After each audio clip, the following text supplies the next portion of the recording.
Arfi, bonjour.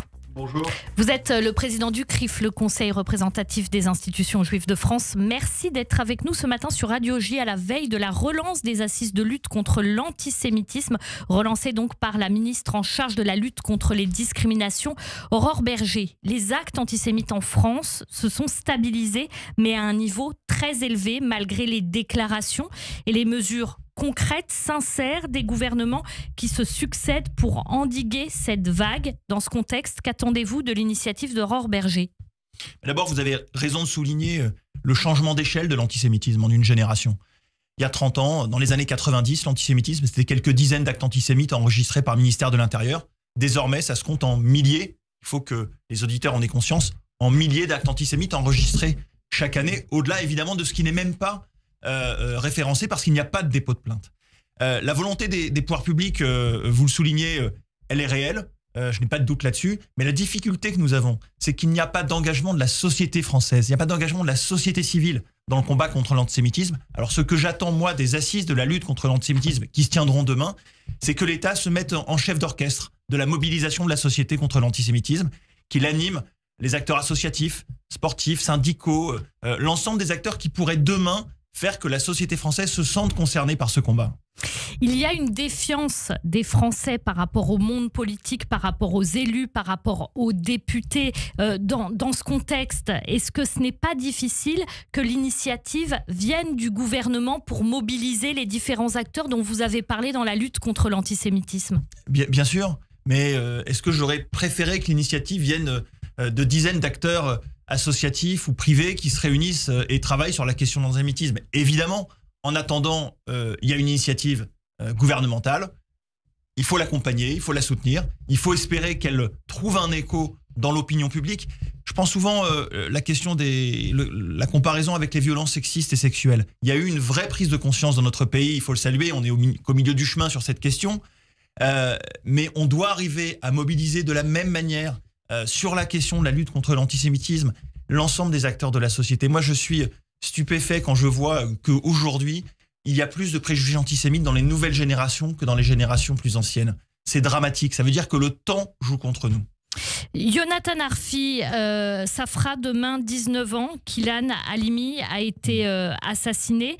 Un crime antisémite qui a marqué toute une génération en France. Vous le disiez tout à l'heure, ça a beaucoup changé depuis les années 90. D'après vous, qu'est-ce qui a changé? Qu'est-ce qui fait que dans les années 90, il y avait peu d'actes antisémites? C'est toujours trop, mais il y en avait peu par rapport à maintenant. Et ce qui s'est passé, c'est d'abord au début des années 2000, vous savez, début de la seconde intifada au Proche-Orient et immédiatement libération d'un antisémitisme en France. Et depuis maintenant 25 ans, ce qu'on voit, c'est des carburants nouveaux à l'antisémitisme. Ces carburants, ce sont la haine d'Israël, l'islamisme, le complotisme galvanisé par les réseaux sociaux. Et ce cocktail dangereux, eh bien, malheureusement, il trouve un écho particulier chez les plus jeunes.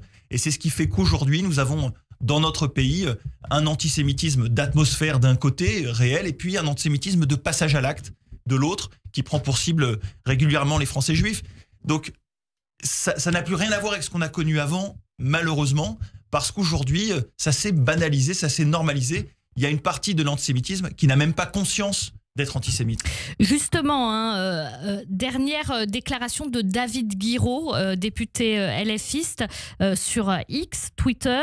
Une nouvelle preuve que les accusations d'antisémitisme lancées depuis plus d'un an contre ceux qui s'opposent, je le cite, au génocide des Palestiniens n'ont jamais été sincères.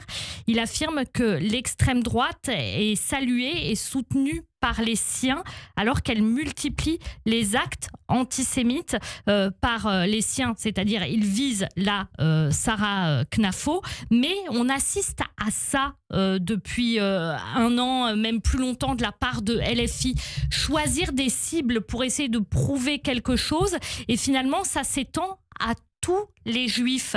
Est-ce qu'il y a des moyens de lutter contre ça? Parce que quand vous disiez tout à l'heure l'antisémitisme qui n'a pas conscience d'être antisémite, à LFI, probablement qu'il y a des gens, ou même à gauche, qui ne sont pas conscients d'être antisémites. Parce que pour eux, lutter contre l'antisémitisme, c'est lutter contre l'extrême droite.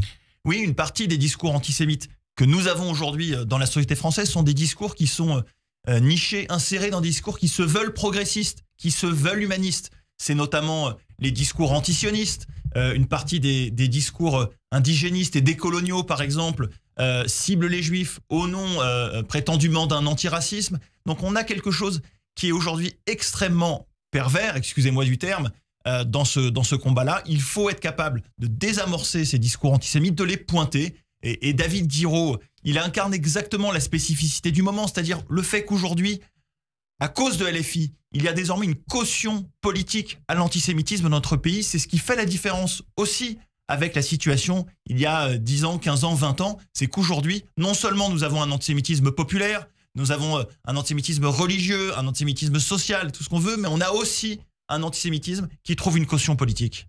Il y a aussi une confusion qui est entretenue dans le débat par différents acteurs politiques qui d'ailleurs trouvent probablement un intérêt à ça, qui fait que il devient très difficile pour certains de comprendre ce qui est antisémite et ce qui ne l'est pas, mais également de comprendre ce qui est d'extrême droite ou qui ne l'est pas. Est-ce que ce n'est pas ça le nœud du problème aujourd'hui ?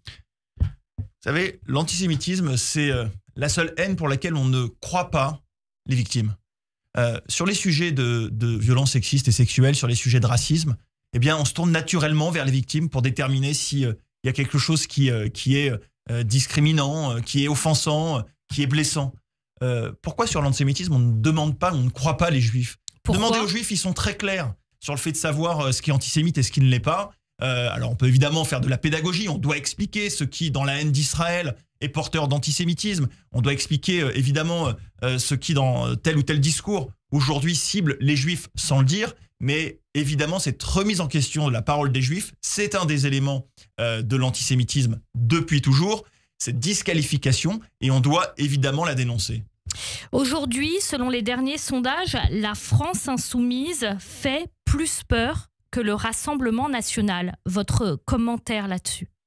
Elle fait plus peur parce qu'aujourd'hui, en France en général, et puis pour le monde juif en particulier, mais si on prend la situation politique en France, ils ont fait de l'outrance, de la violence, leur stratégie. Donc ils assument au fond que la fin justifie les moyens. La fin pour eux, c'est évidemment leur résultat électoral, et pour ça, tous les moyens sont permis, y compris celle de déstabiliser les institutions républicaines, y compris celle de sacrifier d'une certaine manière les Juifs de France en mettant leur sécurité en jeu. Je rappelle qu'au cours de l'année 2024, les 2 semaines où il y a eu le plus d'actes antisémites, plus 140% par rapport aux autres semaines de l'année, ce sont les 2 semaines précédant les élections européennes, pendant lesquelles LFI a fait de Gaza une question électorale.